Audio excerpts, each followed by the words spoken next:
Hello అండి, నమస్తే. Welcome to Sandhya's వంటల పుస్తకం. నేను మీ సంధ్య. ఈరోజు మన వీడియోలో చిట్టి ముత్యాలతోటి కోడి పలావ్ ఎలా చేయాలో చూద్దాం. ఇది చాలా టేస్టీగా ఉంటుందండి. మీరు కూడా ట్రై చేయాలి. ఇది భీమవరం సైడ్ స్పెషల్. దీనిని రాజుగారి కోడి పలావ్ అని కూడా అంటారు. సో ఆలస్యం చేయకుండా ఎలా చేయాలో చూద్దాం. నేను చెప్పిన ప్రాసెస్లో ట్రై చేయండి. చాలా సింపుల్గా క్విక్గా అయిపోతుంది. ఇంకా ఆలస్యం చేయకుండా ఎలా చేయాలో చూద్దాం రండి. ఇక్కడ నేను చూపిస్తున్న వాటిని చిట్టి ముత్యాల బియ్యం అని అంటారు. ఇవి ఎలాంటి గ్రాసరీ షాప్లో అయినా దొరుకుతాయి. అలాగే ఆన్లైన్లో కూడా అవైలబుల్లో ఉంటాయి. ఈ ముత్యాల వల్లే మనకి పలావ్కి అనేది చాలా టేస్ట్ వస్తుంది. ఈ చిట్టి ముత్యాల బియ్యాన్ని 3 కప్పుల వరకు నేను తీసుకుంటున్నాను. ఇలా బియ్యాన్ని తీసుకున్న తర్వాత అందులోకి నీళ్లు పోసుకొని ఒకసారి బాగా కడుక్కోవాలి. ఇలా ఒకసారి కడుక్కున్న తర్వాత నీళ్ళన్నింటినీ వంపేసుకొని మళ్ళీ అందులోకి రైస్ అనేవి మునిగేంత వరకు నీళ్లు పోసుకొని 1 గంట వరకు నానబెట్టుకోండి. ఇలా నానేలోపు మనం దీనికి ఒక మసాలాని ప్రిపేర్ చేసుకోవాలి. అది ఒక మీడియం సైజు ఉల్లిగడ్డని, అలాగే వెల్లుల్లిపాయ రెబ్బలు 10, 2 ఇంచుల అల్లము, 10 జీడిపప్పుని, వీటన్నిటిని ఒక మిక్సీ జార్లోకి తీసుకుందాం. ఇవన్నీ మిక్సీ జార్లోకి తీసేసుకొని మెత్తటి పేస్ట్ లాగా మిక్సీ వేసి పెట్టుకుందాం. ఇలా పేస్ట్ వేసుకొని పక్కన పెట్టేసి ఉంచుకోండి.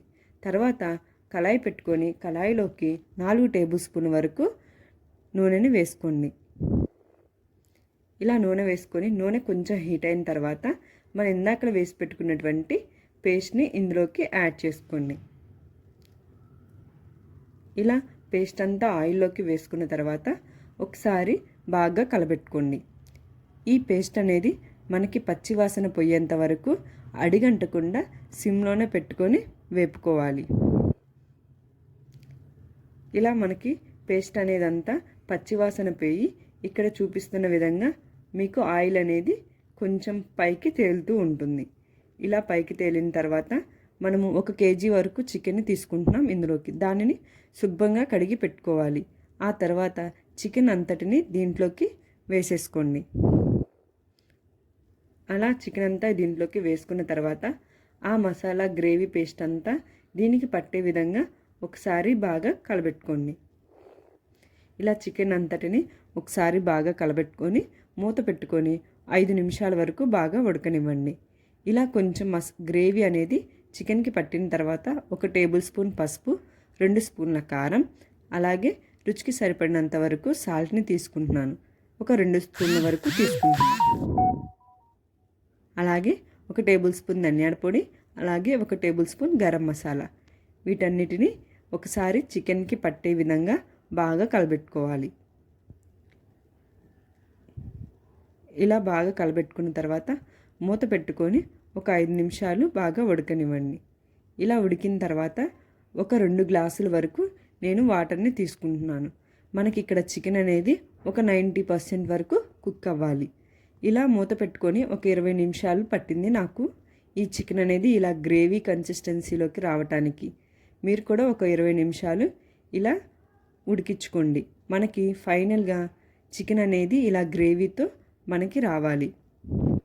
ఇలా చికెన్ అంతా బాగా ఉడికిపోయిన తర్వాత స్టవ్ ఆఫ్ చేసుకొని మూత పెట్టుకొని పక్కన పెట్టేసుకుని తర్వాత ఇంకొక వెడల్పాటి గిన్నెను పెట్టుకొని అందులోకి 3 నుంచి 4 టేబుల్ స్పూన్ల వరకు నూనెను వేసుకోండి. నూనె అనేది బాగా హీట్ అయిన తర్వాత ఇక్కడ చూపిస్తున్నటువంటి బిర్యానీ స్పైసెస్ అన్నిటినీ ఇందులోకి యాడ్ చేసుకోండి. చెక్క, లవంగం, బిర్యానీ ఆకు, జాపత్రి, షాజీరా, అనాస పువ్వు, ఇలా వీటన్నిటిని ఒకసారి బాగా ఫ్రై చేసుకోండి. తర్వాత 2 మీడియం సైజు ఉల్లిగడ్డలు, 4 పచ్చిమిర్చి చీలికలు, కరివేపాకు, వీటన్నిటిని కూడా కొంచెం కలర్ చేంజ్ అయ్యేంత వరకు బాగా ఫ్రై చేసుకోండి. అలా ఫ్రై చేసుకున్న తర్వాత ఇందాక మనం కడిగి పెట్టుకున్నటువంటి రైస్ని ఇందులోకి యాడ్ చేసుకోండి. ఇలా ఒకసారి బాగా కలబెట్టుకోండి. ఈ రైస్ అంతటికి ఆయిల్ అనేది బాగా పట్టేసి ఆయిల్ బాగా మన రైస్కి పట్టాలి. రైస్ అనేది బాగా ఫ్రై అవ్వాలి. ఆ తర్వాత ఒక 2 టేబుల్ స్పూన్ వరకు నెయ్యిని, అలాగే కొత్తిమీరని వేసుకోండి. ఇలా రైస్ అనేది బాగా ఫ్రై అయిపోయిన తర్వాత మనం ఇందాకలా ఉడికించుకున్నటువంటి చికెన్ని ఇందులోకి యాడ్ చేసుకోండి. ఇలా చికెన్ అంతా యాడ్ చేసుకున్న తర్వాత ఒకసారి రైస్కి ఆ గ్రేవీ అంతా పట్టే వరకు బాగా కలిపుకోండి. ఇలా కలిపుకున్న తర్వాత మందులోకి నేను 3 గ్లాసులకి 6 గ్లాసుల చొప్పున నేను వాటర్ని తీసుకుంటున్నాను. అంటే 1 గ్లాస్ బియ్యానికి 2 గ్లాసుల వరకు నేను వాటర్ని తీసుకున్నాను. అలా ఒకసారి బాగా కలబెట్టి ఉడకనివ్వండి. ఇలా ఒక 5-6 నిమిషాలకి నాకు రైస్ అనేది ఇలా ఉడకటానికి వస్తుంది. ఇలాంటప్పుడు ఒకసారి బాగా రైస్ని కలిపుకోండి. ఇలా రైస్ని కలిపుకోవటం వలన మనకి ఆ మసాలా అంతా ఈవెన్గా వచ్చేసి రైస్ అంతటికి బాగా పడుతుంది. ఇలా మూత పెట్టేసుకొని ఒక 10 నిమిషాలు పావుగంటకి నాకు రైస్ అనేది ఇలా బాగా కుక్ అయిపోయింది. ఇప్పుడు నేను అంతే సర్వ్ చేసుకోకుండా స్టవ్ ఆఫ్ చేసుకొని ఒక 10 నిమిషాల వరకు పక్కన పెట్టేసుకుంటున్నాను. ఇలా 10 నిమిషాల తర్వాత మూత తీసి చూస్తే మనకి రైస్ అనేది బాగా ఉడికి ఉంటుంది. ఇక్కడ నేను చూపిస్తున్నట్టుగా ముక్క అనేది చాలా మెత్తగా రైస్ మనకి పొడి పొడిగా వస్తుంది. ఇప్పుడు మనం సర్వ్ చేసుకోవచ్చు. మీరు కూడా ఈ పలావ్ని ట్రై చేసి ఎలా ఉందో తప్పకుండా కామెంట్ చేయండి. అలాగే మీకు ఈ వీడియో నచ్చినట్లయితే లైక్, షేర్ చేయండి. ఫస్ట్ టైం నా వీడియోస్ కనుక మీరు చూస్తున్నట్లయితే మరిన్ని వీడియోస్ కోసం నా ఛానల్ని సబ్స్క్రైబ్ చేసుకోండి. Thanks for watching.